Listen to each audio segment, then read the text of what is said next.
Today we will debunk and bring to you some of these lies and misleading propaganda spread by one of the leading Western mainstream media. BBC is now under the scanner. In the latest turn of events, India's Enforcement Directorate has levied a heavy penalty of Rs 3.44 crore on BBC India over allegations of violating India's foreign funding law.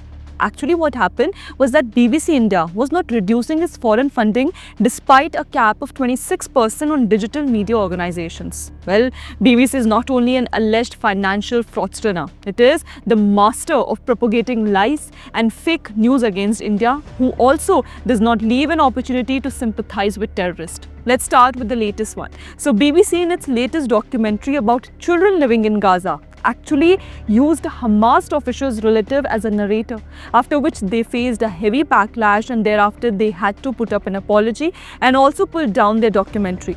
Well, BBC glorifying terrorists is not a new thing.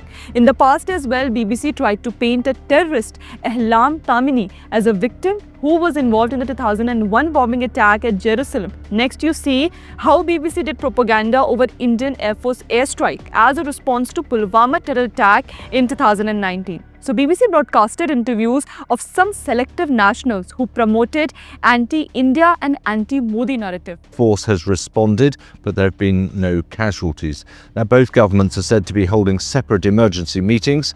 The raids come 12 days now after a suicide attack in Indian-administered Kashmir, which killed 40 Indian troops. Well, let's speak to our correspondent in Mumbai, Yogita Limaye.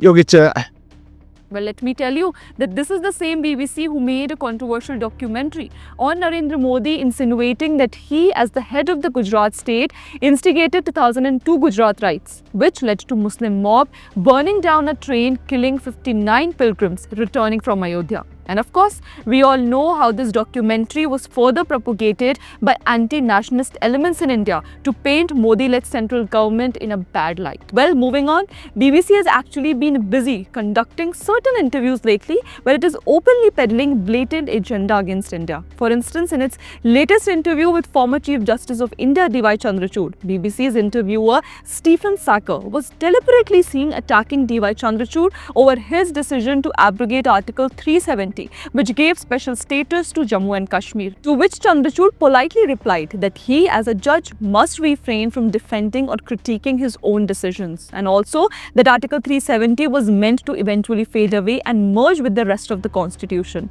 Well, it seems that BBC has some sort of obsession with Indian territories of Jammu and Kashmir and also with Article 370. That's why, look how they're again trying to put up similar questions with its interview with Omar Abdullah. Stephen Sacker again tried to put Omar Abdullah in a hard spot, questioning him about his political detention post the repeal of Article 370, while also terming it the demotion of its status, to which Omar replied that it would have been a loss for them rather than New Delhi, since there would not have been any representatives from Kashmir in the assembly. Sacker, who wasn't much impressed with Omar's responses, tried every hook and crook to put Omar Abdullah in a tough spot so that he can peddle some anti-India and anti-Modi narrative.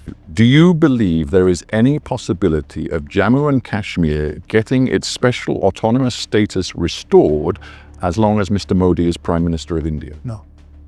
Simple as that. Simple as that. You said, I won't do it. I will fight for statehood to be restored. I will not humiliate myself by entering this Union Territory Assembly. Well, you changed your mind, didn't you? I did. Why? But sadly, he wasn't much successful in that. You see, not only anti-India or anti-Modi, but BBC also does not shy away from peddling anti-Hindu narrative. One of their journalists, Geeta Pandey, recently mocked one of the largest Hindu gatherings of Mahakumbh. These are the derogatory headlines they make while covering Hindu festivals. And this is how they mock Hindus. You just search the word India on BBC channel and I bet you won't see one positive story that they have covered about us. It's all about bashing India and furthering their Western biases to put us in a bad light. But they have been called out not only by India but also by their own staff members in the past, accusing them of their biased coverage. Thank you for watching. If you like the content, do like, share and subscribe to our channel, The Pamphlet.